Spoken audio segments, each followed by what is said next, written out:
All right. All right, gentlemen. A few important things. I'm Judge Dawson. Before we begin, I want to make sure you understand what some of your primary rights are. First of all, you have a right to an attorney, and I believe you've had a chance to speak with the defense attorney here, or you may have your own attorney. If you have not had that opportunity, we'll make sure you get that opportunity. You also have a right to remain silent, which would be expressed through your attorney, which means you do not have to say anything when I call your name. You may be asked to come to the microphone with your hands visible, if that's able, or if you're capable of having your hands visible, then that's what we would ask you to do. Otherwise, you do have that right to remain silent. And then you have a right to what's called a probable cause or a preliminary hearing. That's a hearing for the purpose of the city to give evidence to the court that a felony was committed in this city and that you are connected to it to the point where I have to send it to the felony court to be resolved, meaning the felony cannot be handled in a misdemeanor court such as this one. When you speak with your attorney, the attorney will let you know that you can either have that hearing, you can request that hearing formally, or you can waive that hearing. Pause right here, because this is one of the most misunderstood moments in criminal court. When the judge says you can waive a preliminary hearing, that does not mean you're pleading guilty. It's a strategic choice. The defense may waive to avoid showing their hand early, or to prevent prosecutors from locking in witness testimony. But make no mistake, this is the fork in the road where a case quietly shifts from local court to the big leagues of felony court. The chess game has officially begun. If you waive the hearing, you're not admitting any guilt. Basically, you are allowing the case to be sent to the county for further proceeding. If that takes place, I will also set a court date for you so that you know when to appear at the county for your further proceedings. Also, I will set a bond for you here. We will hear from your attorney as well as the city's representatives in regard to the bond. And if you are electing to have a preliminary hearing, it has to take place within 10 days if you are still in the jail.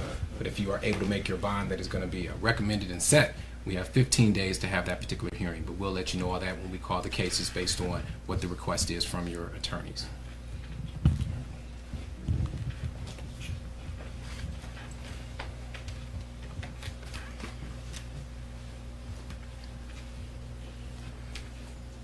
First case is 18 CRA 01163, the City of East Cleveland versus Ronald Newberry. Good morning, counsel. Good morning, Your Honor. For the record, K. Ranke, 216-374-7660. Thank you very much. I have here two counts. The first one is a violation of 2903.01, a charge of aggravated murder. And then there's a second 2903.01 charge of aggravated murder. Those are felonies of the first degree, where you're looking at least 3 to 11 years in prison, up to a $15,000 fine, depending upon the specifications added to the charge. It could be life in prison or death. And it looks like in this particular situation, they have indicated that life is a possibility. And this is where the temperature in the courtroom drops. You just heard the words life in prison and death. That phrase, prior calculation in design, is crucial.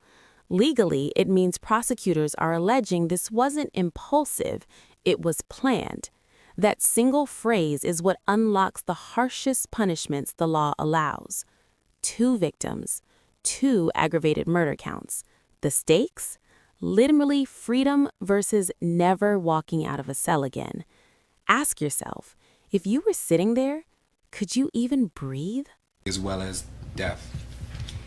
The complaint states specifically that on or about the 10th day of October 2018 in the City of East Cleveland, Ronald Newberry did knowingly, purposely, and with prior calculation and design cause the death of Paris Bradley while committing or attempting to commit aggravated robbery and aggravated burglary. The second charge states that on or about the 10th day of October 2018 in the City of East Cleveland, Ronald Newberry did knowingly, purposely, and with prior calculation and design cause the death of Paul Bradley while committing or attempting to commit aggravated robbery and aggravated burglary. Counsel, in regard to the probable cause hearing. Judge, I have gone over with my client. We would demand a preliminary examination. Okay. He has indicated so on the form and the advisement of rights form, which I can provide to the court. But we voluntarily surrendered upon being notified that there was an active warrant. I did call the detectives, made arrangements, and turned them in voluntarily. to the East Cleveland Police Department last Thursday. We were informed originally that the court date was going to be on Tuesday. It was subsequently pushed back until today. I have accompanied Mr. Newberry to the detectives to speak to them on 2 occasions, as well as provided additional information in an effort to cooperate. It is my understanding that on at least 3 occasions, while he's been in the city jail outside of my presence, the detectives have brought him up, spoke to him in his jail, attempted to speak with him, which is certainly a violation of his attorney-client privileges. In addition, Judge, we made arrangements for his mother, who is not a suspect in this case, as well as his girlfriend, to speak to the detectives. His mother was arrested. Mr. Newberry was told by the detectives that his mother was going to remain in jail until such time that he confessed. His mother has been subsequently released. We are demanding a preliminary hearing, but I would ask for the record that there be no contact with my client outside of my presence by any law enforcement. We've also spoken to the prosecutors who were present last Friday. They are also aware of my representation. All right. Thank you, counsel. So first of all, what we're going to do is set the preliminary hearing for Monday, November 19th, and I believe we set that time for 12. Noon. Yes. Thank you, Judge. So let's do that.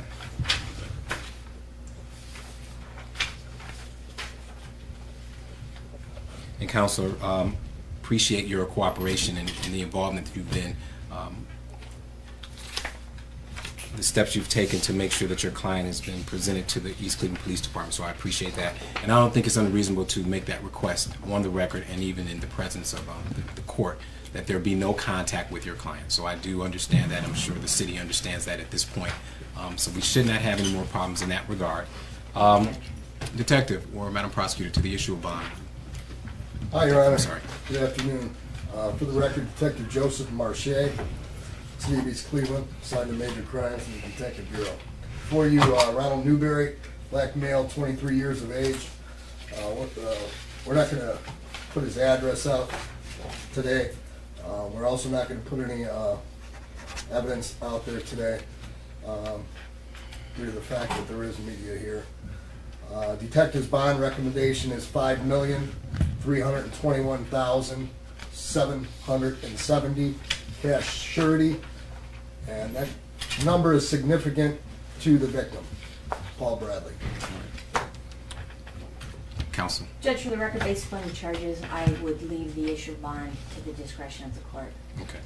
All right. And I think what's important here is a couple of things. One is that obviously there's no more contact. We want to make sure that's done correctly and properly. We're going to set the prelim for Monday.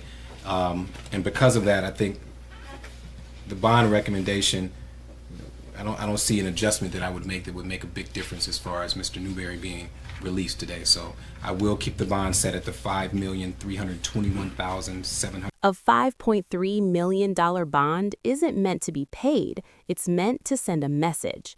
In cases like this, bond becomes symbolic. The court is saying this defendant is not going home. Notice how the judge acknowledges the defense concerns, but still keeps the bond untouched. That tells you everything about how seriously the court views the risk, the charges, and the public safety issue here.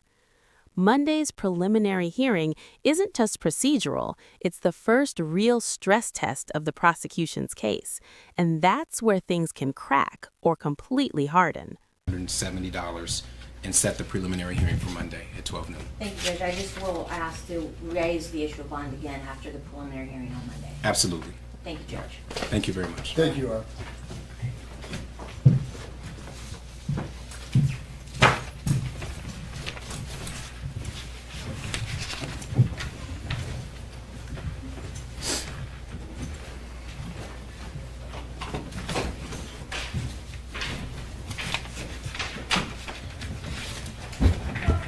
And so the other